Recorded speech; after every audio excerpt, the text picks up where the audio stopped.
isang batang nurse ang tumawag sa isang bilyonaryo at nagsabi, nakahandusay sa kalye ang anak ninyo. Ano nang sumunod ay ikinabigla niya.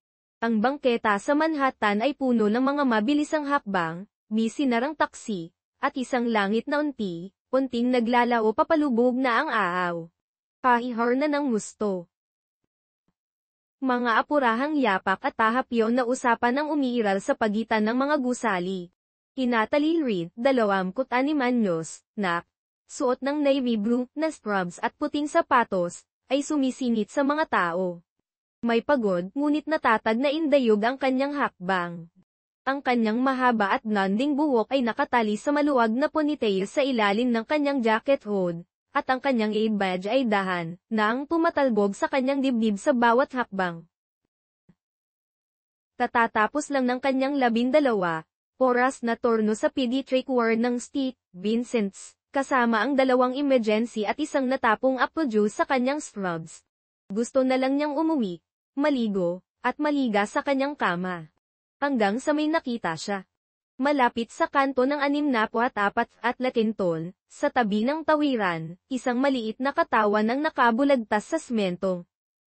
Parang walang nakapansin, o mas masaol, sinadyang huwag pansinin. Isang maliit na batang babae, mga 3 taong gulang lama. Gumalaw ang katawan ni Natalie bago pa man ang kanyang isip. Ibinagsak niya ang kanyang tote bag, daling lumapit, at lungod. Kita. Naririnig mo ba ako? Mapotla ang balat ng bata. Ang mga labi nito ay namumutlawin. Nabilis at mababaw ang paghina, at ang mga kamay at paa ay nayayanig. Mabilis siyang nagsasat. Walang dugo, walang karoma. Walang nakikitang pinsala, ngunit nakilala niya ang mga senyales. Glycemic episode, mababa ang asukal sa dugo na may halong posibleng hyperventilation dahil sa takot. Nagkakaroon ito ng banayad na seizure. Humarap siya sa bulsa ng kanyang coat at hinugot ang emergency ginger candy na laning dala para sa mga pasyente. Mabilis niyang kinain at isinuot iyon kapagitan ng mga labi ng bata, habang marahang hinihilot ang likuran nito. Ayos ka lang, kidhan. Nandito ako. Hindi sumagot ang bata. Ngunit bumagal ang panginginig. Marahan itong iniuwi ni Natalie sa kanyang kandangan, isang kamay ang sumusuporta sa likod ng ulit nito, at ang isa pa ay marahang naghihilot. Umungol siya ng isang matandang oyay na kinanta ng kanyang foster mother noong siya ay bata. Ang mundo sa paligid nila ay hindi huminto. Patuloy sa paglalakad ang mga tao. Ang kanilang mga mata ay dumadayo. Pahabang isa na namang karaniwang pangyayari sa New York na dapat iwasan. Hindi sila pinansin ni Natalie. Humarap siya sa bulsa ng coat ng bata, naghahanap ng anumang pagkakakilanlan. Nakakapa ng kanyang mga daliri ang isang maliit at nakatiklop na papel. Nakasulat sa malalaking letra, Ama Wellness. Kung may emergency, tawagan ang numerong ito. Sa ibaba ng mga salita ay isang nakakamay na hanay ng mga isang numero ng telepono. Hindi nagdalawang isip si Natalie. Hinugot niya ang kanyang telepono at tumawag. Isang ring. 2 ring. Pagkatapos, sino ito? Ang boses ay matalim, mababa, at kontrolado. Emmanuel's. Ifang nalito girl. Ama. Ang conscious near letting tonan na nimnapwa-tapat awakin o ba't disoriented. It was a hypoglycemic seizure. Huwag kang aalis. Palatili ka sa kanya. Papunta ako. Walang pangalan. Walang mga tanong. Isang utos at isang daruton lang. Kumindat si Natalie sa biglaang pagtatapos, nakalumingon sa baba. Ang maliliit na daliri ni Ama ay mahigpit na nakakapit sa kanyang hinlalaki. Nanginginig ito, ngunit muling malay na. Ang mga mata nito ay malabo, dahil sa luha, ngunit nakatingin sa mukha ni Natalie. Okay lang, Ida. May parating na para sa iyo, bulong ni Natalie. Puga niya ito, umuumon muli habang bumibilis ang paghina ng bata. Makalipas ang 17 minuto, isang makintab at itim na Bentley ang huminto sa baybayin. Ang mga sirena ng Manhattan ay umina sa isang ubong sa likuran nila. Lumuhad si Natalie sa tabi ng maliit na babae sa bangketa. Isang naso ang nakapulupot na protektahan ang mga balikat nito habang sumandal si ama sa kanyang dibdib. Umupa na ang paghina nito. Bumalik na ang kulay sa mga pisngi nito. Sa sandaling iyon, sa gitna ng katahimikan, naglaan si Natalie ng pagkakataong tuminala. Ang lalaking kakatapos lang dumating ay nakatayo ng walang kibo. Ang kanyang matangkad na pangangatawan ay naglagay ng mahabang anino si Sinento. Grayson Wells. Hindi binanggit ang kanyang pangalan, ngunit ito ay nakaukit sa bawat headline, bawat artikulo sa pananalapi, bawat pabalat ng magasin sa nakalipas na 5 taon. Mas natindi siya, sa pesorlang mamahaling suit na eksaktong-eksakto, matalim na panga, mga mata na mas malamig kaysa sa hangin Disyembre. Ngunit nang tumingin siya pababa kay ama, may smirking sa kanyang tikas na rap. Ang kanyang boses, bagamat kalmado, ay nanginginig. Tayos nang ba siya? Stigo na siya ngayon, malumanay na sabi ni Natalie. Nagkaroon siya ng banayad na hapugay sa meat shop. Malamang ay ilang oras nang hindi kumakain.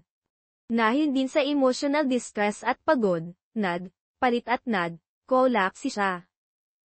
Okay la siya, pero kailangan niya ng pahinga, tubig, at pagkain. Nakanganga ang mga labi ni Grayson, ngunit walang tunog ang lumabas. Sa likuran niya, ang kanyang security team ay nanatiling malayo. Walang nangalang. Mabuti niyang inayos ang coat ni ama at malumanay na nagpatuloy, matagal na sigurong umiiyak ito. Tuyo na ang mga luha niya. At ang sapatos. Tumango siya patungo sa mga pink na sapatos ng bata, na manipis na ang suwelas.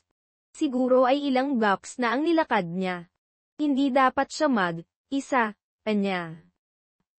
Walang paliwanag na sumunod, isang clenched jaw lang at isang malalim na paghina na hindi nagpatatag sa kanya. Ngunit ang katotohanan ay nagsisimula ng maghiwanan. Tahimik. Masakit. Kanina pang hapon, park ang sasakyan malapit sa Madison. Kumalis, sandali ang yaya para kumuha ng kape, akala ay tulog pa si ama sa likod. Hindi umano na, knock nang maayos ang mga pinto.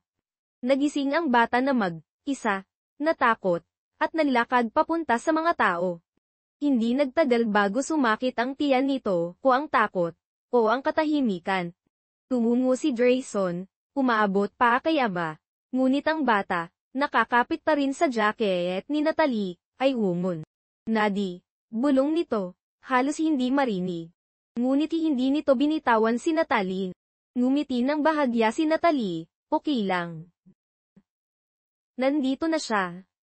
Dahan, silimulay niyang pakawala ng mga daliri ng bata mula sa manggas ng kanyang coat, at inilagay ang kamay ni ama sa kamay ng kanyang ama. Tuminala siya kay Grayson. Pagkatapos, ang kanilang mga mata ay nagkita ng gusto sa unang pagkakataon.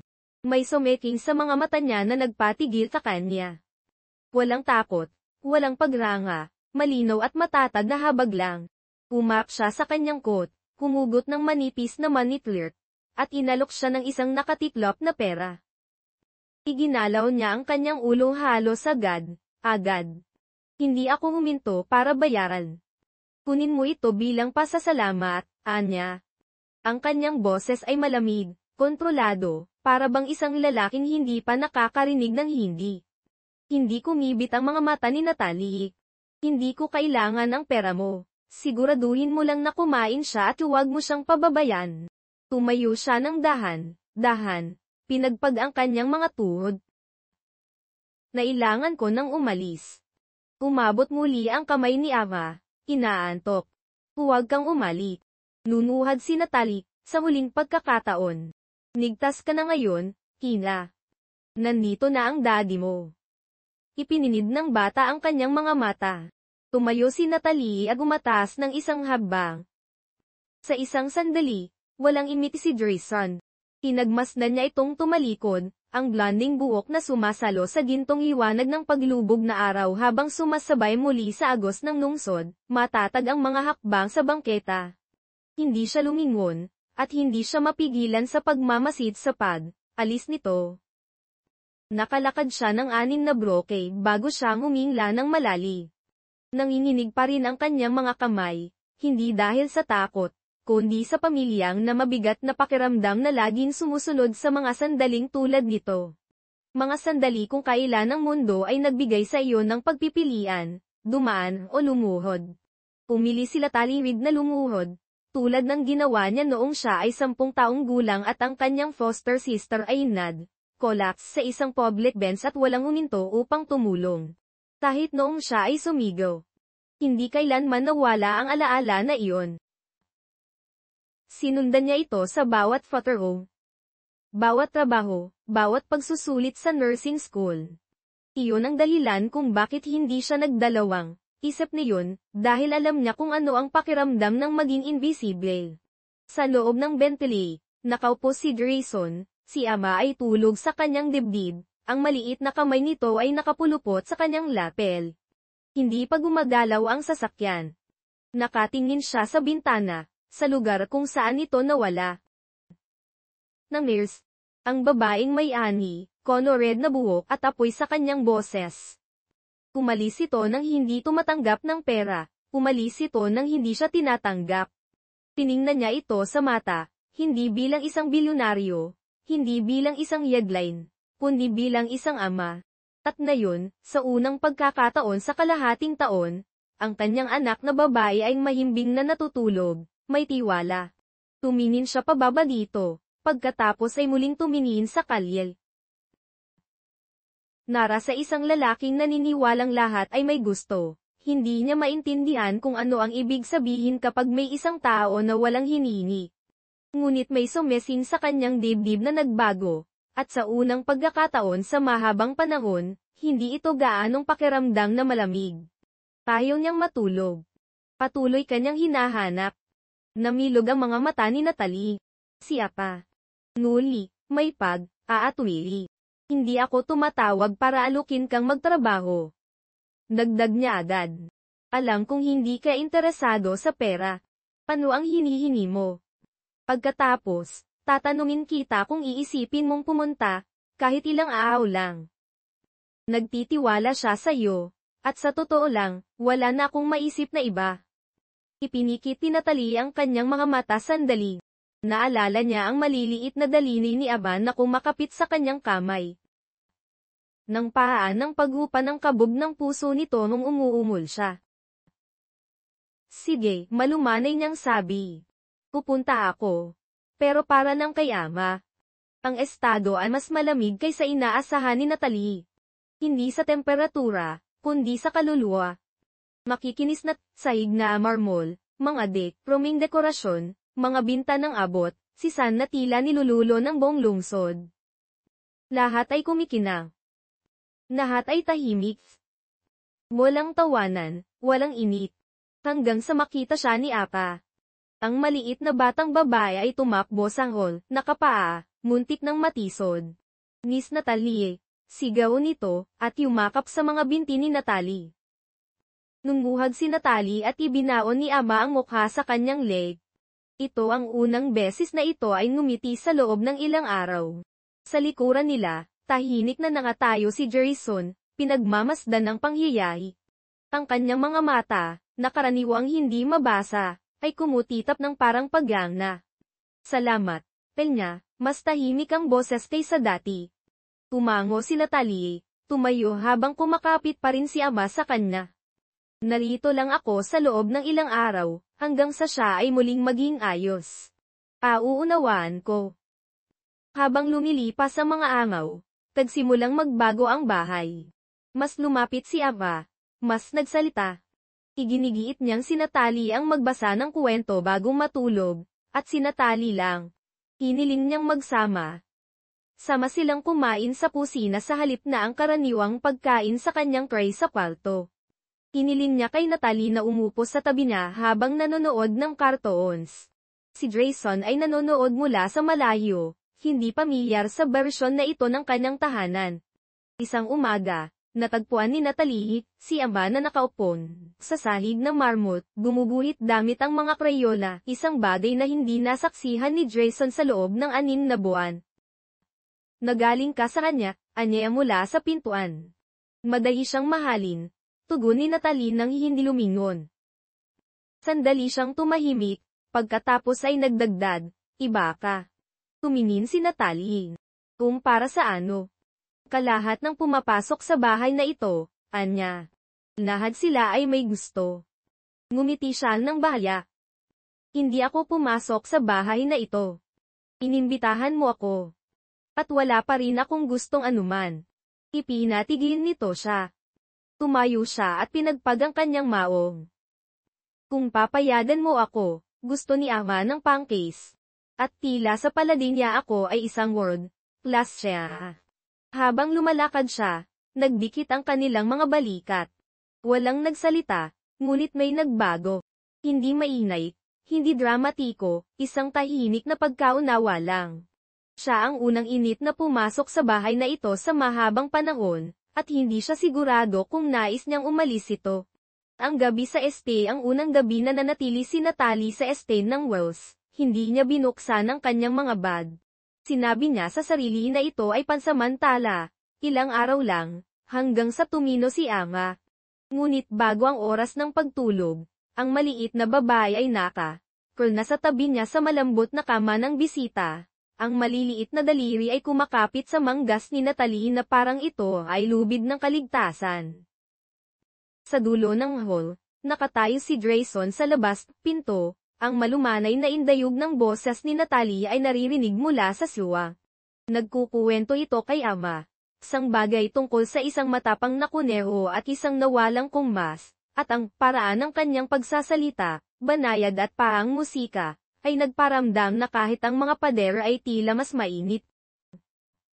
Hindi niya sila sadyang makinig, ngunit hindi rin siya umalis. Kinabukasan ng umaga, pumasok si Grace sa kusina ng 7:00 ng umaga, inaasahan na mahahanap si Ama na mainit ang ulo at ayaw mag-almusal gaya ng dati. Sa halip, nakita niya itong nakaupo sa counter. Umaayaw ang mga paa, tumatawa habang nagtutornilyo ng mga pangke ni Natalie, mga hindi pantay at hindi magkakatulad ngunit umuusok at totoo. Sabi niya, mas masanap ito kaysa sa mga chef, sabi ni Natalie. Bahagyang umihini ng paumanhin nang makita ang kanyang nakataas na kilay. Ngumiti si Abang. Parang mga yakap ang lasa. Walang imik si Jason. Ngunit may kumalabit sa kanyang dibdib. Mga sandali ng pagkakakonekta makalipas ang araw na iyon, naipit ang gusa ni Natalie sa pinto ng silid, tuluyan. Mapanganib ang kombinasyon ng murang tela at mga antiki na doorknob. Nadaanan lang ni Jason habang ito ay nahihirapan. Nakakuba, isang kamay sa likod ng kanyang likod, sinusubukang makalaya. Kailangan mo ba ng tulo? Nanong niya, naiinis. Nakuha ko na, ay niya. Namumula ang pisngi. Sumulong pa rin siya, maiyat na inaayos ang tela. Ang kanyang mga daliri ay dumampi sa kanya, sandali lang, ngunit sapat upang ipatigil silang pareho, na natiling hindi gumagalaw ang hangin. Tumitingala ang kanyang mga mata. Malapad, hindi sigurado. Umatras siya. Selosa ang pinto, kanya nang awkward bago umalis.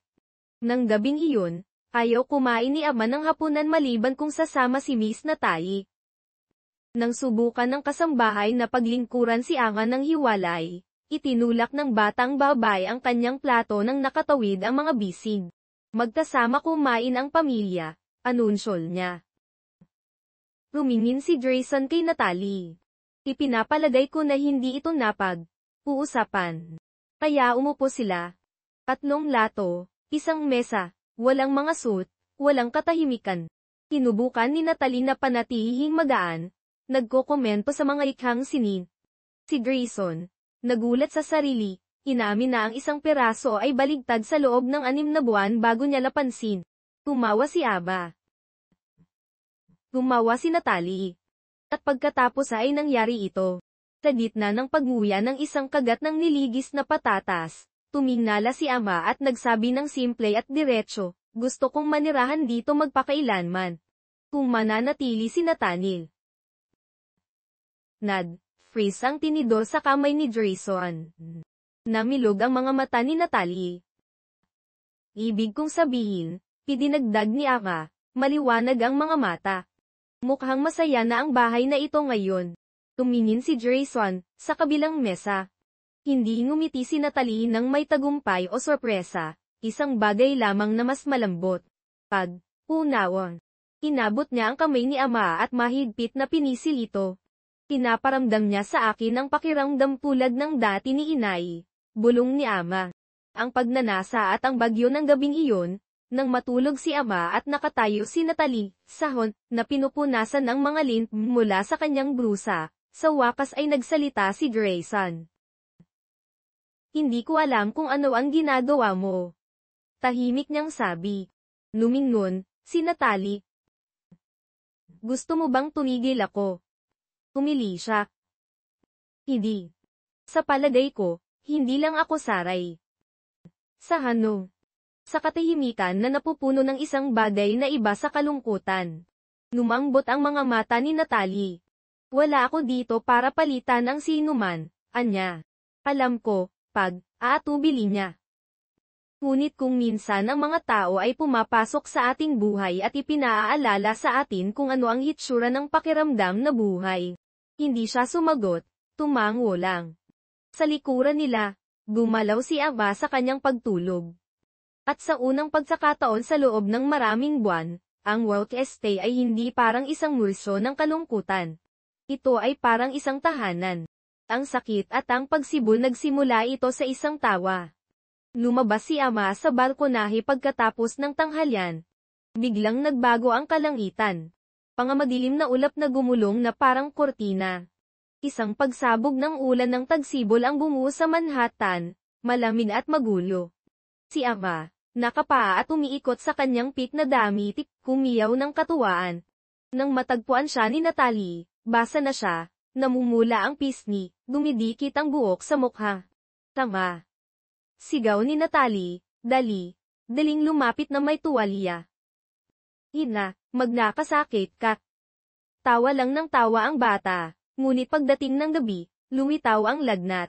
Nanginig siya sa ilalim ng mga kumot, ang kanyang maliit na katawan ay nakapulupot sa pagkabalisa. Nag-aapoy ang kanyang noo. Ang paghina nito ay mababaw, hindi pantay. Nanatili si Natalie sa kanyang tabi. Nagdidiin ng mga kon na tela sa kanyang balat, bumubulong ng malumanay, sinusuri ang mga meter bawat oras. Naghanda siya ng maligamgam na paliguan upang babaan ang temperatura, ugok ng maliliit na higop ng tubig sa bibig ni Ama, at maraang kinuskos ang kanyang likod rangdang sa ang bata ay mahulog sa isang hindi mapalagay na pagtulog. Pumasok si Jason nang marinig niyang may sakit si Ama. Nasa balkonahe siya.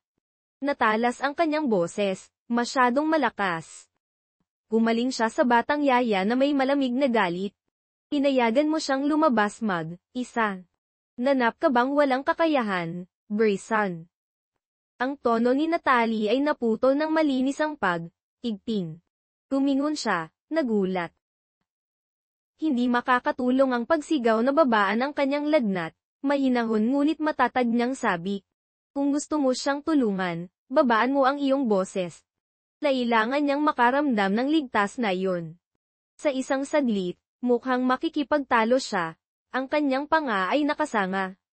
Ngunit pagkatapos, nang walang imik, pumalis siya sa silid, ang pinto ay isinara sa likuran niya na may malambot ngunit pangmakas na pag-flick. Nanatili si Natalie sa buong gabi. Hindi siya natulog. Natulog siya sa isang upuan sa tabi ng kama ni Ama, nagising tuwing 20 minuto upang suriin ang kanyang temperatura, palitan ang compress, bamulong ng ginhawa. Halos hating gabi nang bumaba ang lagnat. Umupa ang paghina ni Ama, pinalamin ang kanyang mga pisngi, ang kanyang maliliit na daliri ay kumapit kay Natalie sa pagtulog. Humingna si Natalie ng palabas, pagod, nagkaroon ng kaluwagan, tumayo ng tahimik. Itinabingi ang kumot kay Ama. At lumabas sa madilim na hall. Tahimik ang bahay. Ngunit nang dumaan siya sa music room, may kumagat sa kanyang taina. Isang kakaibang basag na tunog. Tumigil siya. Sa loob, nakaupo si Grayson sa grand piano, hindi tumutugtog, nakaupo ng nakasandal ang kanyang ulo sa mga susi. Ang malambot na hindi magkatugmang mga nota ay naipit sa ilalim ng kanyang timba. Ang kanyang mga balikat ay umalog, tahimik ngunit hilong. Hindi niya narinig ang kanyang lapitan. Nakatayo si Natalie doon, pinagmamasdan ng lalaking hindi kailanman nakikitang masugatan, ang lalaking kilala ng mundo bilang isang test titan, hindi magadalaw, tumpak, nakatiklop sa sarili, nagkakalagas. Hindi siya nagsalita. Sumulong lang siya at ipinatong ang kanyang kamay ng marahan sa kanyang balikat. Nahuli ang kanyang hinina. Hindi siya tuminala. Ngunit bangulong siya, ang kanyang boses ay basag at mababa. Hindi ko alam kung paano maging isang ama. Isang pagtigil. Maaari akong magpatakbo ng mga pagpupulong na bilyon, makipag, ayos sa mga kontrata na humuhubog sa mga merkado. Ngunit tiningnan ko siya at freeze ako. Dapat siya sa isang mas mahusay. Lumurag ng bahagya si Natalie upang magkatapat ang kanilang mga mata. Hindi ka isang masamang ama, Grayson, malumanay niyang sabi. Nagluluksa ka lang, at marahil ay nakakalimot na siya ay nagluluksa rin. Ang pangungusap na iyon ay dumating tulad ng isang tahimik na kampana sa isang katedral. Malambot, ngunit imposibleng huwag pansinin. Sa wakas ay tuminara siya sa kanya. Ang kanyang mga mata ay pula, pagod, malawak na may isang bagay na parang pagkatanto, parang pasasalamat. Umabot ang katahimikan sa pagitan nila. Ngunit hindi ito mabigat sa oras na ito. Ito ay malambot. Isang bagong uri ng pag-unawa ang dumaan dito. Hindi sinubukan ni Grayson na humingi ng tawad. Hindi siya hihinini ni Natalie. Ang ilang mga bagay ay mas mahusay na dinala sa katahimikan. At ng gabing iyon, sa unang pagkakataon mula ng libing ng kanyang asawa, pinayagan ni Grayson Wells na may makakita ng bagyo sa loob niya. At sa unang pagkakataon, hindi niya ito hinarap ng mag-isa. Ang mga headline at ang pag-alis nagsimula ito sa isang click. Isang hindi nakakapinsalang larawan na kinuha sa isang maaraw na hapon sa labas ng isang lokal na grocery store. Itinutulak ni Natalie ang cart. Nakaupo si ama sa loob na may heart-shaped na sunglasses at tumatawa. Naglalakad si Drelon sa tabi nila, hawak ang isang brown paper bag at tumatawa sa isang bagay na sinabi ni ama. Kasino mang nakakakilala sa kanila, ito ay isang ordinaryong sandali. Sa internet, ito ay iba. Kinabukasan ng umaga, sumabog ang mga headline sa mga site ng entertainment at social media feed. HB Hilaire's no frill, who is no blonde nurse spotted with Grayson Wells. Hirang scrubstos subshades. Inside the land of Natalie Rig. Cinderella 2. Billionaire's nanny girlfriend.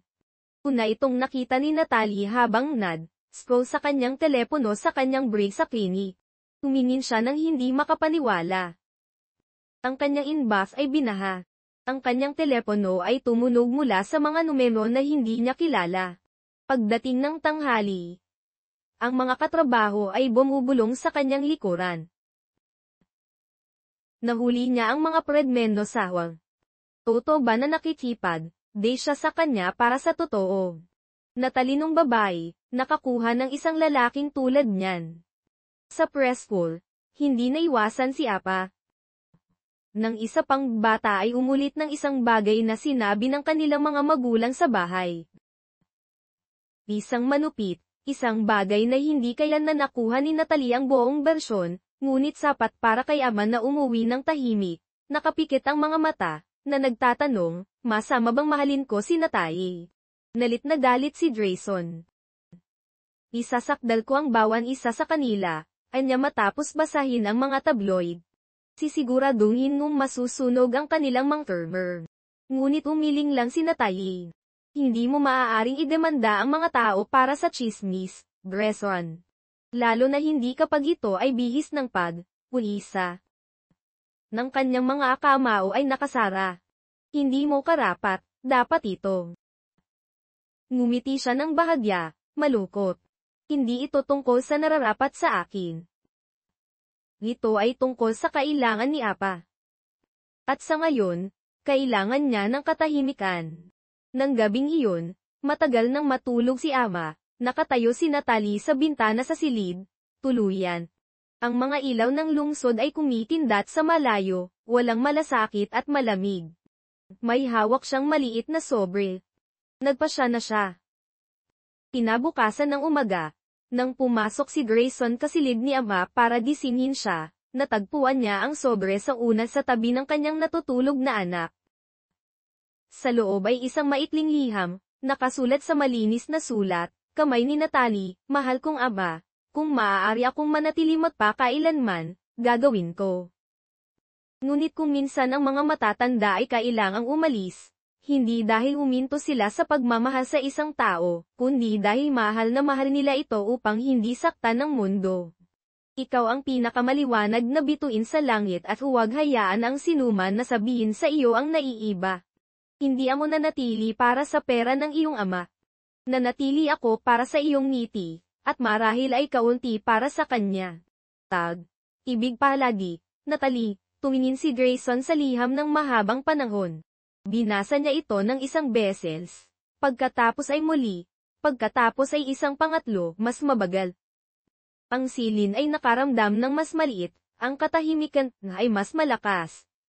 Sa ibaba ng hall, walang laman ang silid, tuluyan. Walang na ang kanyang mga gamit. Ang kanyang amoy ay nanatiling bahagya, lavender at isang bagay na mas mainit. Isang bagay na hindi niya naipangalan. Tatatpuan niya si Ama na nakaupo sa hagdan kasama ang kanyang stuffed bear. Ang isa na tinahihi ni Natalie pabalik 2 linggo ang nakalipas matapos mawala ang isang tela. Maputla ang mukha nito. Hindi niya tinanong kung saan nagpunta si Natalie. Alam na niya. Lumuhad si Grayson sa harap niya.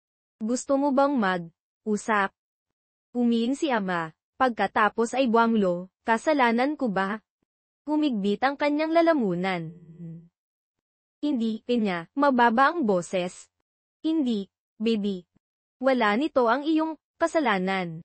Ngunit sa kanyang malalin, alam ni Grayson na nabigo siyang protektahan ng tanging babae na tunay na nagparamdam sa bahay na ito na parang tahanan.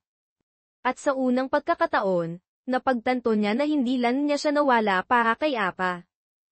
Nawala niya ito para sa kanyang sarili. Ang paghahanap at ang katotohanan ng katahimikan sa Wells Estate ay hindi ang payapang uri. Ito ay yumkan. Huminto sa awit si Ama. Huminto sa pagtatanong. Huminto sa pagngiti.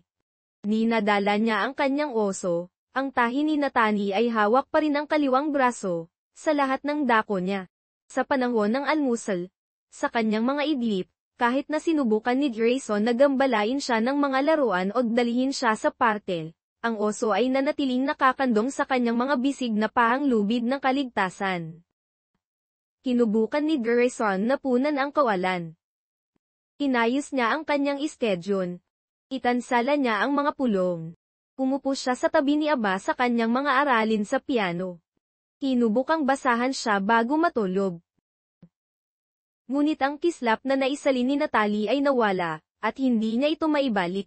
Isang gabi, natagpuan niya si Aba na nakapulupot sa lumang silid, tuluyin ni Natalie, natutulog sa tuktok ng kama. Ang kanyang maliliit na daliri ay nakabalot sa gilid ng unan. Namamaga ang kanyang mga mata.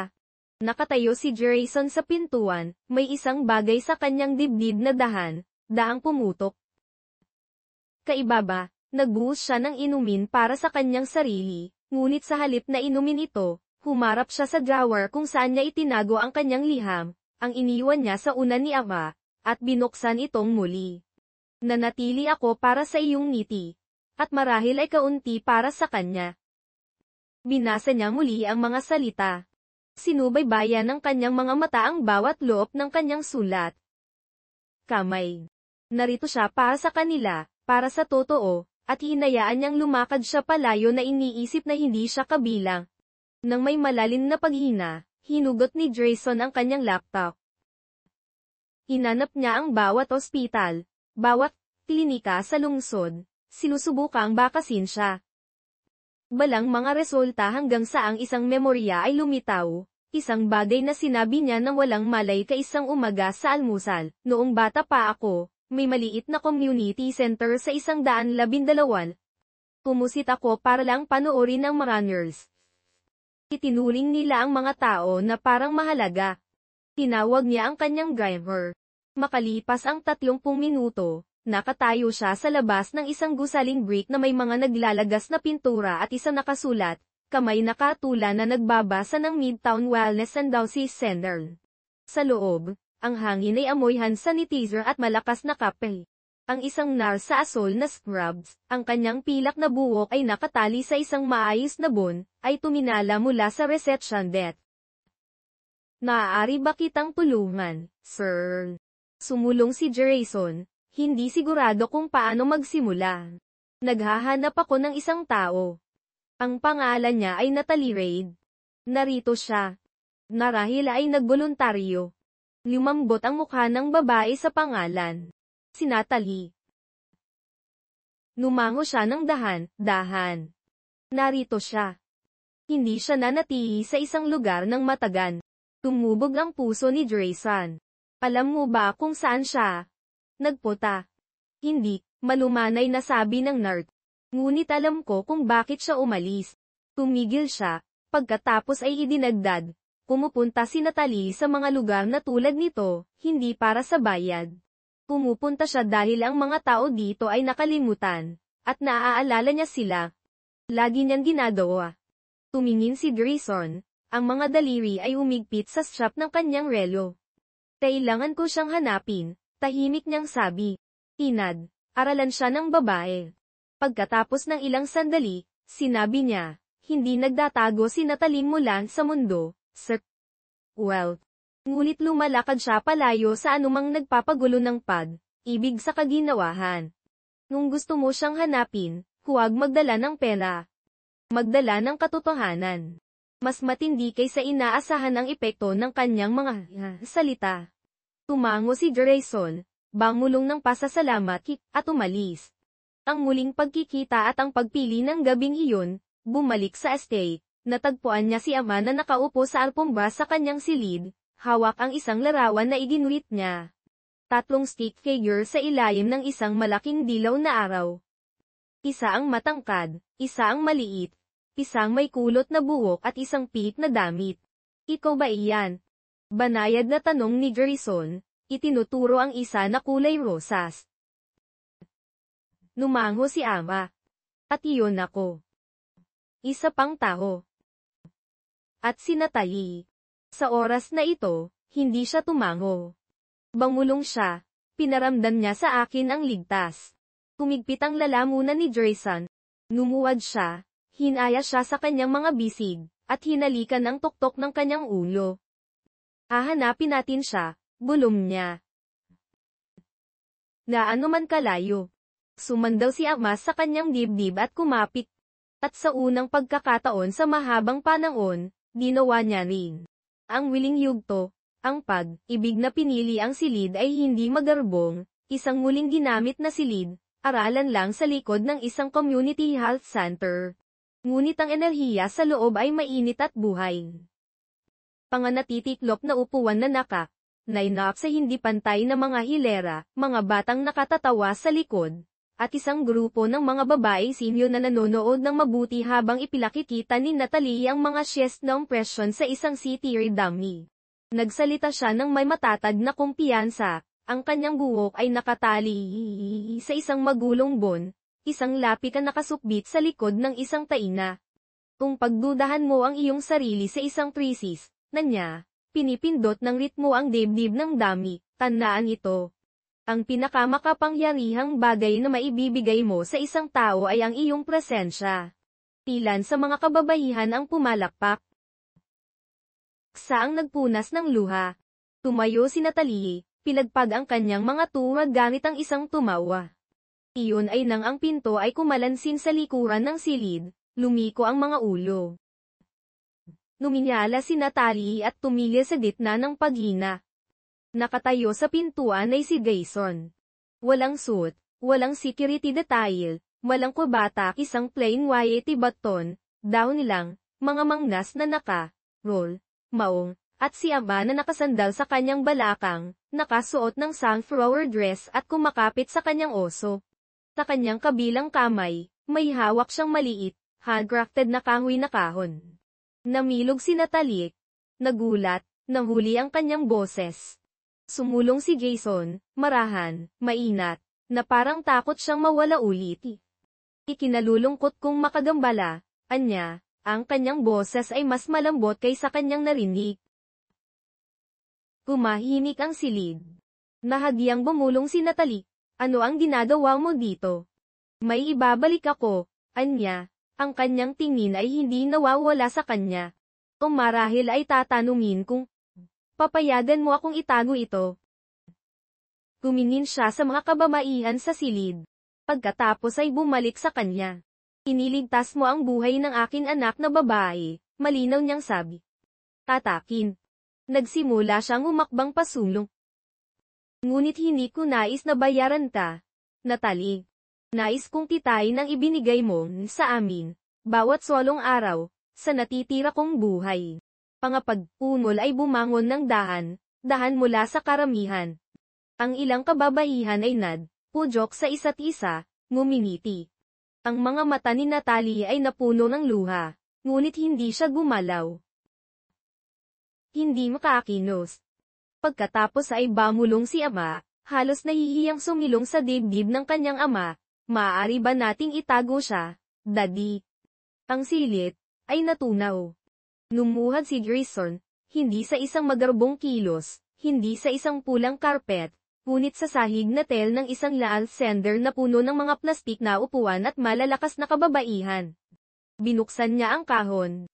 Sa loob ay isang simpleng sinsing na pilak, makinis at hindi pinakintag, na may inukit na 4 na salita sa loob ng banda, manatiling ganyan ta. Walang mga brilyante, walang mga logo, katotohanan lang. Babalik ka ba sa amin? Nanong ni Jason, nang hininig ang boses. Hindi sa bahay, ngulit sa amin, sa pamilya na hindi buo kung wala ka. Hindi sumagot si Natalie ng mga salita. Bumagsak siya sa kanyang mga tuwag sa hap niya, ibinalot ang kanyang mga bisig sa kanilang dalawa. Tumawa si Ava, naipis sa pagitan nila, at ang buong silin ay sumabog sa malambot na palakpakan at mga matang maulap.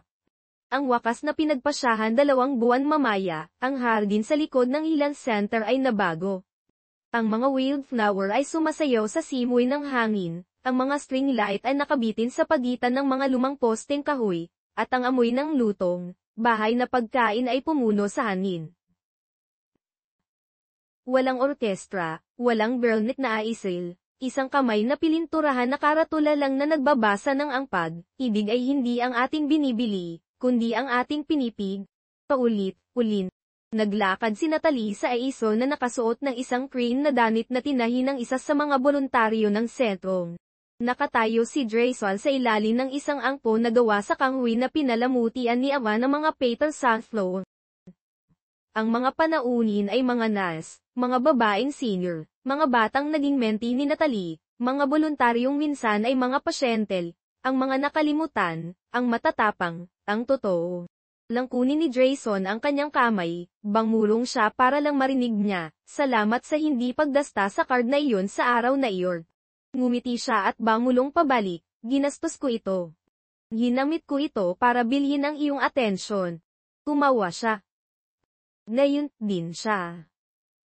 At si ama, na mapagmataas na nakatayo sa pagitan nila, ngumisi at sumigaw, na yun, maaari na ba tayong umuwi? At taya't ginawa nila, hindi sa isang mansyon, ngunit sa isang buhay na puno ng mga kamay na hawak, mga katotohanang sinabi, at mga pusong pinili araw, sandali, magkasama, magpakailanman.